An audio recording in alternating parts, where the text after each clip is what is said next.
Kemenangan Bobi Aulia dari Ahyar Salman ditetapkan rapat pleno terbuka Selasa malam. Pada rekapitulasi panitia pemilihan kecamatan, Bobi Aulia unggul di 15 kecamatan, sedang Ahyar Salman unggul di 6 kecamatan. Setelah penetapan hasil perhitungan suara, KPU Medan menunggu surat keterangan tidak ada sengketa pilkada dari Mahkamah Konstitusi.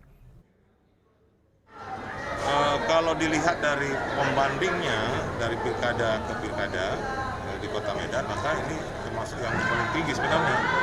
Ya, kalau di pilkada 2010 misalnya 38% dan pilkada terakhir 2015 itu 25%, dan sekarang sudah mencapai 40%. Sebenarnya dari kenaikan margin partisipasi itu naik, meskipun ya partisipasi target nasional itu tidak tercapai. Saat rekapitulasi, Ahyar Salman mengajukan catatan kejadian khusus dengan adanya 30.000 lebih pemilih yang menggunakan KTP elektronik. Ini terutama di Kecamatan Medan Belawan. Selain itu, banyaknya surat undangan memilih formulir C6 yang tidak dibagikan pada warga, terutama di Kecamatan Medan Timur. Belum adanya kepastian hukum atas laporan yang mereka sampaikan, membuat saksi pasangan calon wali kota Medan nomor urut 1 bersikap tidak mau menandatangani berita acara hasil rekapitulasi suara Pilkada Medan 2020. Ya, mulai dari awal proses Pilkada Kota Medan, ya banyak kita ketemukan hal-hal yang kita anggap sebuah kecurangan dalam artian Belawan kita temukan, di Belawan kita temukan di 8 TPS. Kita ambil sampel dari beberapa TPS itu, ditemukan ada beberapa KTP yang tidak penduduk Belawan. Artinya itu diambil dari daftar pemilu tambahan DPTB. Sementara itu, saksi pasangan calon wali kota Medan nomor urut 2 menerima hasil keputusan KPU Medan. Meski mereka mempersilahkan kubu Ahyar Salman mengajukan gugatan.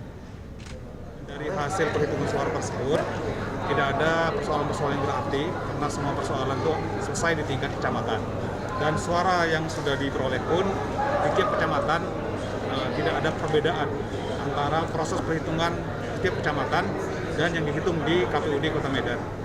Dan hasilnya tidak ada satu saksi pun dari pasangan calon nomor urut 1 dan nomor urut 2 atau kami yang keberatan terhadap jumlah suara yang diperoleh pasangan nomor urut 1 dan nomor 2. Dari hasil rekapitulasi suara, terlihat tingkat partisipasi masyarakat hanya 46,77%. Meski kurang dari separuh, tapi jumlah itu naik dari pilkada sebelumnya yang hanya 25,38%. Agus Supratman, Medan, Sumatera Utara.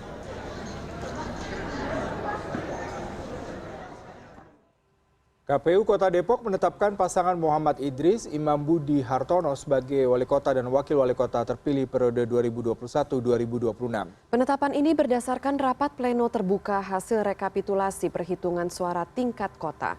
Dari total 748.346 suara yang masuk dan telah direkapitulasi pada 4.015 tempat pemungutan suara, TPS sekota Depok kandidat petahana pasangan Muhammad Idris Imam Budi Hartono mengantongi 415.657 suara atau 55,54% suara. Sementara pasangan Pradi Supriyatna Afifah Alia meraih 332.689 suara atau 44,46% suara.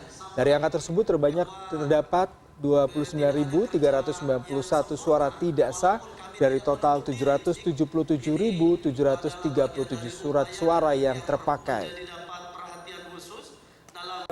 Yang menjadi pasangan calon yang telah kami tetapkan untuk menjadi hasil rekap di tingkat kota itu adalah pasangan Pak Idris Imam, pasangan calon nomor urut 2.